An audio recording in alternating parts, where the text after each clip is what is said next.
안녕하세요. 가차입니다. 10월 17일 금요일 국내 시장이 마감됐습니다. 자, 오늘은 몇 개 특정 업종이 시장을 이끌었다고 생각이 됐고 바로 반도체하고 2차전지였습니다.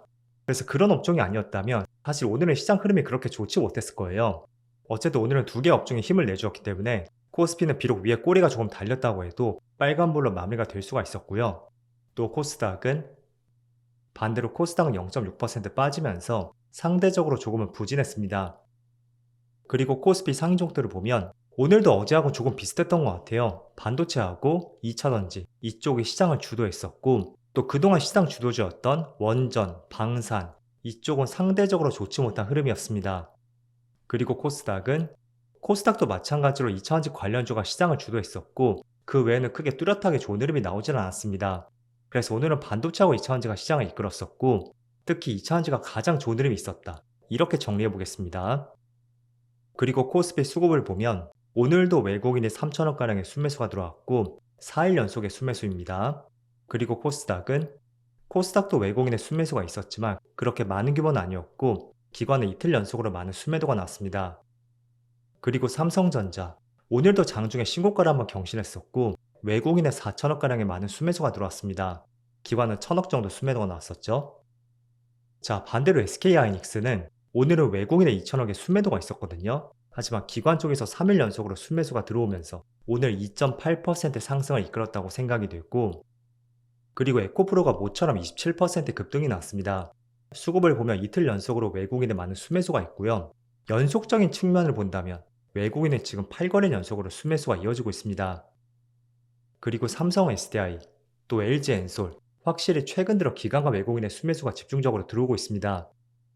자, 그럼 이어서 주차별 매매 동향에 대해서 살펴보도록 하겠습니다. 10월 17일 외국인이 가장 많이 매수한 종목은 삼성전자, LG화학, 한국전력, 삼성전자우선주, 삼성중공업 이렇게 순서대로 매수했고 이어서 기관은 SK하이닉스, 삼성 SDI, LG에너지솔루션, LG화학, 한국전력 이렇게 순서대로 매수했습니다.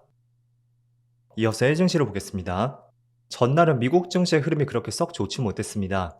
나스닥은 마이너스 0.47%, S&P 500은 0.6% 빠졌습니다. 그리고 다우지수도 마찬가지로 마이너스 0.6%가 나왔고 반대로 반도체만 0.5% 빨간불이 들어왔습니다. 그리고 지금 아시아 증시를 보면 일본은 마이너스 1.3%로 제법 빠지고 있고요. 대만도 마이너스 0.8% 빠지고 있습니다. 그리고 중국 증시도 1% 빠지고 있죠. 그래서 오늘은 전반적으로 글로벌 증시의 흐름이 그렇게 썩 좋지 못했던 것 같습니다. 물론 아시아 증시에 비하면 국내 증시가 그래도 많이 선방을 하는 것 같다고 생각이 됐고 오늘은 대체적으로 2차원지 관련주 안에서 굉장히 폭발적인 시세가 분출이 되었고 그게 오늘 지수가 그래도 선방하는 하나의 이유가 되는 것 같습니다. 자, 오늘 물론 반도체 관련주도 나쁜 흐름은 아닙니다. 다만 오늘은 그동안 가지 못했었던 2차원지 관련주 있잖아요. 2차원지 관련주가 이번 주 초반부터 시세가 분출이 되었고 그게 오늘까지도 계속 이어지는 흐름이 나오고 있습니다. 대표적인 배터리기업 LG엔솔이라든지 또는 삼성 SDI 오늘은 여기서 7% 급등이 나오고 있습니다. 또 LG화학도 10% 급등이 나오고 있고 에코프로는 무려 26% 급등이 나오고 있습니다. 자, 우선은 제가 한 차례 어제 말씀을 드린 대로 2차전지도 업황 회복에 대한 기대감이 있습니다. 중국은 워낙 인구가 많다 보니까 그들만의 내수장이 굉장히 활발하게 조성이 되었습니다. 그래서 국내 기업들이 끼어들 틈이 없다고 볼 수가 있고요. 그런 면에서는 유럽 시장이라든지 미국 시장 이쪽의 전기차 시장 회복이 굉장히 중요하거든요. 그런데 올해 1월부터 9월까지 봤을 때는 미국은 전년 동기 대비 11% 증가했고 또 유럽은 무려 30% 이상 증가를 했습니다. 이게 전기차 판매량 기준이에요. 그래서 전기차 판매량이 역대 최대치를 달성했고 이제는 전기차 업황이 바닥을 잡은 것이 아닐까 그렇게 시장에서는 해석을 하는 것 같습니다. 자, 그래서 어쨌든 재료 자체는 좋습니다. 일단 주식에서 가장 크게 상승이 나오는 것은 별다른 상승이 없었던 종목 그 종목에 새로운 이슈가 붙었고 그로 인해 주가의 상승이 나올 때 그때는 굉장히 폭발적인 상승을 기대해 볼 수가 있습니다. 자, 지금 주도주로 떠오르는 원전이라든지 또 방산 이런 기업들도 최초에는 좋은 이슈가 있었고 그게 주가가 저점에서 올라올 수 있었던 결정적 이유가 되었습니다. 그래서 그런 점들을 생각해 보면 비교적 저점 구간에서 어떤 재료가 나왔다는 것은 기대감을 가져볼 수가 있다. 그렇게 정리를 해볼 수가 있는 것이고요. 다만 우리가 주봉상의 차트를 볼게요. 지금 주봉상의 차트를 보면 대부분의 종목들이 다 22평선을 돌파했습니다. 자, 그런데 한 주 동안의 상승률을 보면 저는 솔직히 아무리 바닥권이라고 해도 너무나 가파른 상승이 나왔다는 것이 조금은 부담스럽게 작용이 되는 것 같습니다. 지금 에코프로가 이번 주만 현재 가격의 종가로 형성이 된다면 이번 주에만 56% 급등이 나온 것이고요. 또 LG엔솔도 마찬가지로 이번 주에만 20% 급등이 나왔습니다. 그리고 에코프로비엠도 마찬가지로 이번 주에만 45% 급등이 나왔습니다. 그래서 업황 회복에 대한 기대감이 충분히 있지만 너무 바닥권에서 단기적으로 빠른 상승이 나온 것은 아닐까, 그 점도 충분히 한번 생각을 해볼 수가 있고, 저는 오히려 신규 매수 관점으로 고려를 하고 계시다면 조금은 눌리는 구간을 활용해서 진입 타점을 잡아보는 것이 좋을 것 같습니다. 자, 이런 거죠. 하나옵션도 마찬가지로 지난 11월에 급등이 나왔습니다. 트럼프 당선과 함께 조선 협력 이슈가 나왔었고, 그 때문에 폭발적으로 단기간에 급등이 났습니다. 하지만 되돌림도 만만치 않게 나왔던 만큼 어떤 종목이 바닥권에서 출발한다 라고 할 때는 그 밑에서 흔드는 작업들이 굉장히 많이 발생이 되는 것 같습니다. 자, 그리고 두산 에어빌리티도 마찬가지로 이 종목은 본격적으로 4월부터 시작이 되었었죠. 그런데 이 당시였을 겁니다. 5월 초에 체코 법원에서 원전에 대한 제동을 걸었었고, 그게 큰 개파락을 야기시키기도 했습니다. 그렇지만 그걸 다 이겨내고 올라갔었던 만큼 어떤 종목이 저점에서 좋은 재료가 나왔었고, 본격적으로 상승하려고 할 때 그때는 밑에서 또 흔드는 작업들이 만만치 않게 나올 수도 있으니까, 최근에 2차원지 관련주 있죠? 단기간에 저점에서 많은 상승과 함께 큰 거래량이 터졌다는 것은 또 만만치 않게 주가에 흔들림이 발생이 될 수도 있다, 그 점을 1차적으로 말씀드리겠습니다. 그래서 혹시나 신규 매수를 고려를 하고 계시다면 조금은 눌리는 구간을 활용해서 5일선 내지는 11선 정도, 그 정도를 보고 접근을 해볼 수 있는 관점을 가져봐도 좋을 것 같습니다. 자, 반면에 최근에 방산 관련주는 조금은 부침을 겪고 있는 것 같습니다. 지금 트럼프가 당선되고 나서 계속해서 전쟁을 끝내려는 움직임이 나오는 것 같습니다. 그래서 최근에 푸틴과의 만남도 있었고, 또 2주 내에 푸틴과 또 만날 것이라는 전망이 있거든요. 그래서 그때를 기점으로 해서 우크라이나와의 휴전 논의에 대해서도 계속 이어질 것으로 전망이 되고 있습니다. 자, 그래서 방산 관련주는 저는 당분간은 조금은 조심해서 보자는 취지로 말씀드리겠고, 특히 LIG 넥스원은 고점 박스권 있죠? 그 고점 박스권을 깨고 내려가는 움직임이 나왔습니다.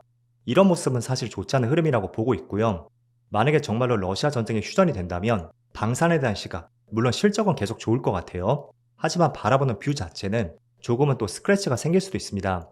그래서 그런 생각과 수급들이 최근에 2차전지 흐름을 보신 것처럼 저점에서 이제 출발하는 그런 업종으로 향할 가능성도 있으니까, 당분간은 방산 관련주에 대해서는 트럼프와 푸틴의 만남 가능성이 높은 만큼 조금은 조심해보자는 취지로 말씀드리겠습니다.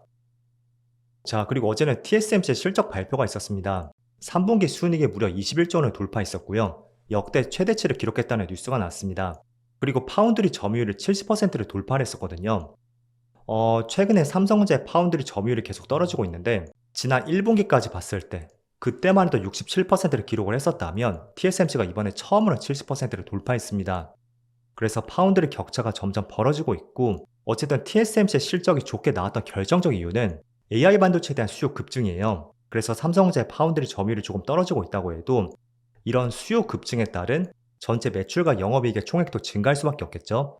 그래서 그런 부분들이 있었기 때문에 최근에 주가 상승도 나왔다고 생각이 됐고, 어쨌든 우리가 중요하게 봐야 되는 것은 경쟁사의 영업이익이 크게 나왔다, 그렇게 접근할 것이 아니고요. TSMC가 역대급 실적이 나왔고 그 배경에는 AI 반도체가 있었다, 그 점을 생각을 해보신다면 이게 국내 기업들에게는 불이익으로 작용되지는 않을 것으로 보고 있습니다. 결국에는 AI 반도체 수요가 급증을 한다는 것은 파운드리 점유율이 정체를 보인다고 해도 그 안에서 매출과 영업이익의 총액이 증가할 수밖에 없잖아요. 그래서 그런 관점으로 접근해 보시고요. 자, 그럼 오늘 거래대금 상인 종목들을 잠깐 한번 살펴보겠습니다. 오늘 거래대금 상인 종목들을 보면 대부분 2차원지 관련주가 많이 포진해 있습니다. 3개, 4개, 5, 6, 7, 이렇게 7개 종목이 거래대금 상위 종목에 올라와 있죠. 그리고 그 외의 종목들을 보면 한국전력의 6% 급등이 나오고 있습니다. 그리고 한국전력은 직전 고점에 박스권을 살짝 돌파하는 흐름이 이어지고 있습니다. 그래서 확실하게 지금 돌파했다고는 볼 수는 없겠지만, 만약에 다음 주에 확실하게 돌파하는 흐름이 나온다면 조정 후에 또 한 번의 2차 상승도 기대해 볼 수 있는 움직임이 나올 것 같고요. 일단은 재료는 그거예요. 오늘만에 특별한 재료가 나왔던 것은 없습니다. 그렇지만 제가 봤을 때는 일단은 조금 전에 TSMC 실적을 보셨죠?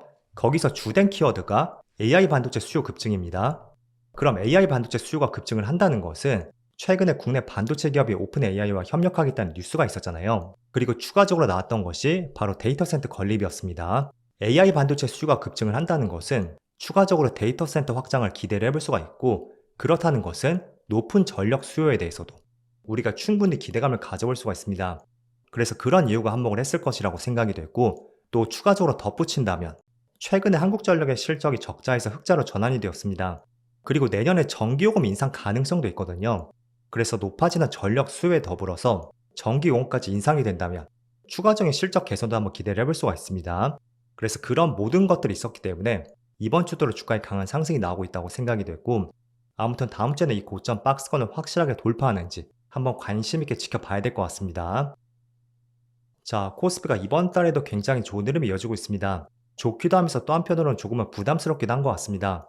지금 다양한 업종들이 수단의 장세를 보여주고 있는데, 내가 가진 종목이 조금은 느리게 움직인다고 해서 이런 시점에서 잘못 갈아탄다면 고점에서 물릴 가능성도 충분히 높습니다. 그래서 내 차례를 조금은 기다려보자 라는 관점으로 지금의 시장을 내다보시고요. 어쨌든 다음 주에도 좋은 시장의 흐름이 이어질 수 있기를 같이 한번 기대해보자는 말씀 드리겠습니다. 자, 그럼 한 주 동안 정말 수고 많으셨고요. 저는 다음 주 월요일 영상에서 다시 찾아뵙도록 하겠습니다.